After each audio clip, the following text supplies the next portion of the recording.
Hey, welcome back. This is Brent was just saying. I wanted to have a quick discussion, just a 2 second rant, um, talking about culture. Uh, there's a lot of talk recently about firearms and shootings and mass shootings and why now are all of a sudden firearms such a problem and I think the framework is wrong. I think the framework has been around guns for a long time. And it's clear that one side of this discussion wants to eliminate guns because they feel they're a threat. Now, I think they believe that they're a threat because it's a threat to their power. Um, however, the problem is nobody's asking the hard question. They always ask what kind of gun should be banned, what kind of places should we restrict. The constant discussion is around restricting citizenry rights, and which ones can we restrict in the name of safety of our children.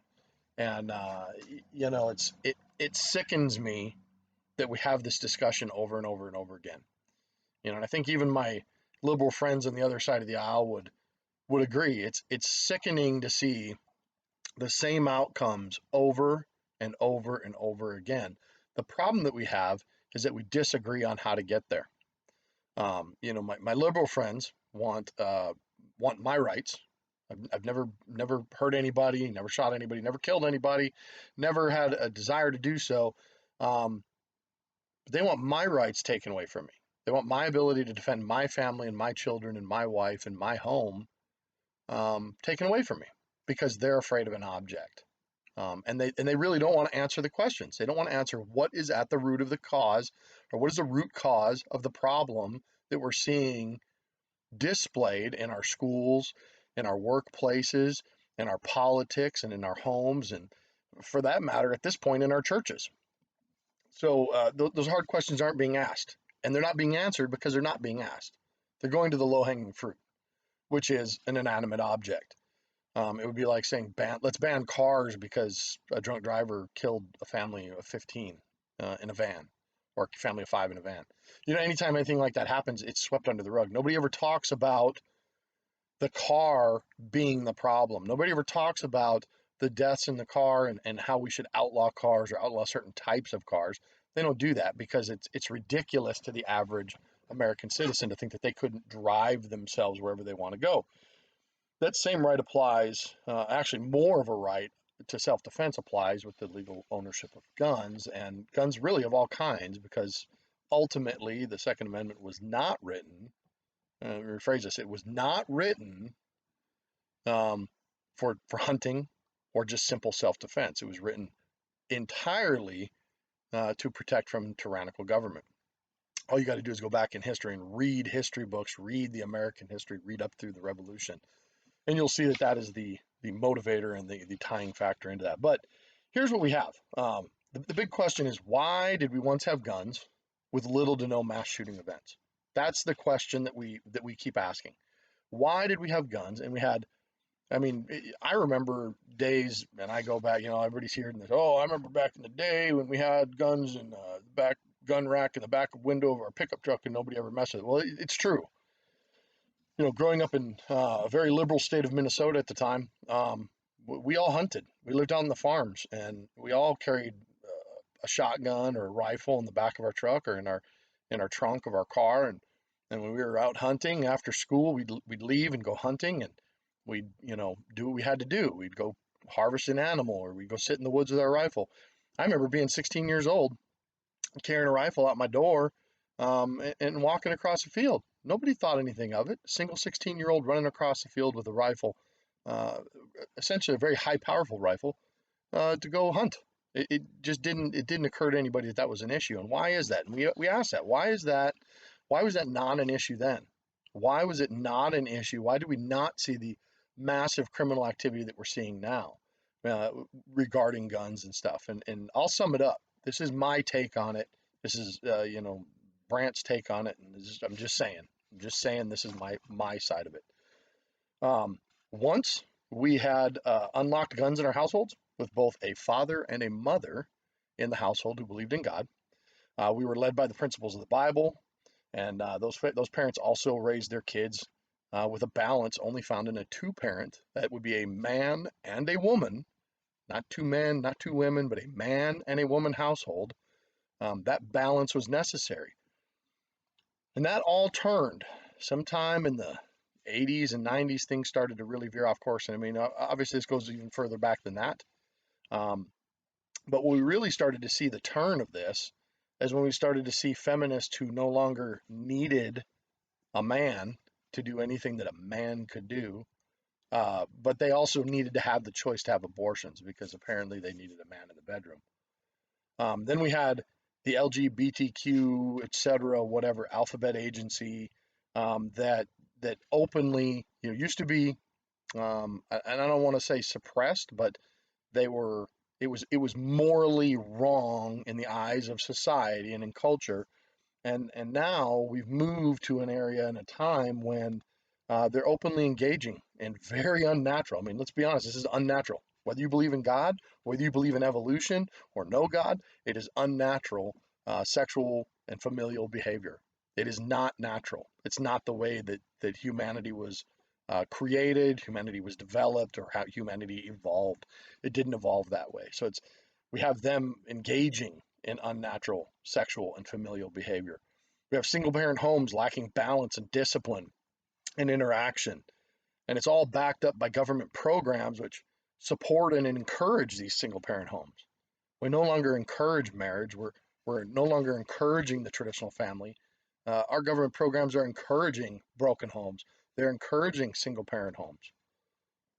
We legalized infanticide in the womb. These are the most vulnerable individuals in our society, the most innocent individuals in our society, those who have had the least interaction with anything outside in the world at all, and have never harmed a single person in their life, and yet we've legalized murdering them in the womb.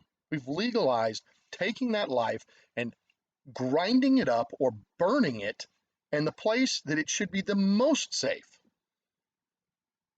And we wonder why we devalue life. But when we devalue the most innocent lives on the planet, why is it a surprise when those who are walking around breathing that we disagree with are suddenly more valuable? It's ridiculous. So we kill them in the womb, and then we're surprised when we turn our schools into soft targets with nobody around, no hard parts to guard them, nobody to protect these children in a place that, once again, should be one of the safest places on the planet.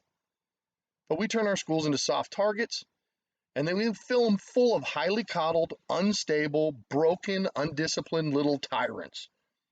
And we don't allow teachers, and we don't allow administrators, and we don't allow parents even in the schools to go in there and discipline the children the way they should be. And I'm not talking about beating your children. I'm talking about real life discipline, consequences to an individual's actions. We've taken that away from the teachers, the administrators, the schools, the parents, taking it away from everybody. These kids know that. They're out there running around like crazy little animals. And not only that, but we've taken away our disciplinary capabilities of these kids. But now we've allowed kids to watch in this same environment. We allow them to watch violent movies, play violent video games, listen to violent music, and lock themselves in their basement rooms with nothing more than vapid internet and TV personalities to function as babysitters. And once again, we wonder why. We wonder why kids don't value life, don't value themselves when all they see all day long is people's butts bouncing around and boobs bouncing around and people beating each other up or killing cops on TV. There is no discipline. There is no respect. There's not even self-respect, let alone societal respect, let alone cultural respect, let alone respect for somebody you disagree with.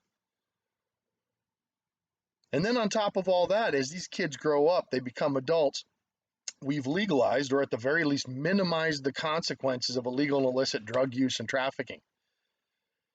And then to finally finish it all off, if that wasn't enough, if all of that didn't just taint our culture and crap in the pool, we kicked God out of our homes, out of our schools, out of our government. We have even kicked God out of our bedrooms. And now we all wonder. We sit back and wonder and can't figure out why we're reaping exactly what we sowed. 4 decades plus of diligently sowing these seeds, and now we wonder why the crop that we're reaping is violence, why the crop that we're reaping is the devaluation of human life, why the crop that we're reaping is immoral, why the crop that we're reaping is murderous. It's because we have become what we have sown. We have formed American culture into the current mess that it is, and there will be no going back. At least not without severe rehab pains or scars from surgical removal of cultural cancer. And the subsequent therapy needed and necessary to eradicate the remains of this scourge is going to leave painful, painful scars for life. Let me tell you, as a cancer patient, as a cancer survivor, I can tell you that it's not easy. If you want to remove cancer, it takes severe and absolutely extreme measures to take it out of your body, to live and carry on with life. And there will be consequences forever. Those consequences will stay with me and my body forever. And it's the same thing with our culture. Our culture, the body of American culture, it's dying with cancer.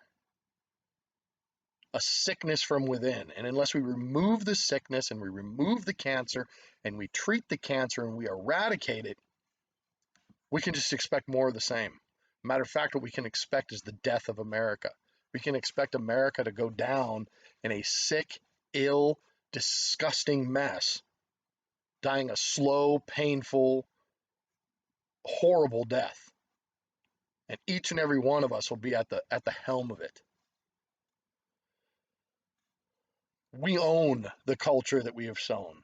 We own it lock, stock, and barrel. But let me tell you, unlike the rest of this culture, unlike this entire question, we're asking the wrong question. What guns should be banned? What tools should be removed from the arsenal? What tools are too dangerous for human beings or people to have? And instead of asking that question, we should be asking, why is our culture turned into a cesspool? Why are we accepting and even implementing such immorality, such disgusting behavior? That's the question to ask. And once you start asking that question to yourself, in your own homes, in your own families, in your own schools, in your own workplace, until you start asking those questions to yourself, you'll never have the answer to it. Because it sure as heck isn't the guns. I'll tell you right now, guns aren't going anywhere. And even if they do go somewhere, even if our government somehow decided that it was a time to take the guns away and remove them from your hands and my hands at the bloody death that it would cause or result in, even if they were to do that, people in this culture with this mentality are still going to be vapid, evil, disgusting people hurting other people, because it's the culture that's cancerous. Plain and simple. Cure the cancer, cure the culture.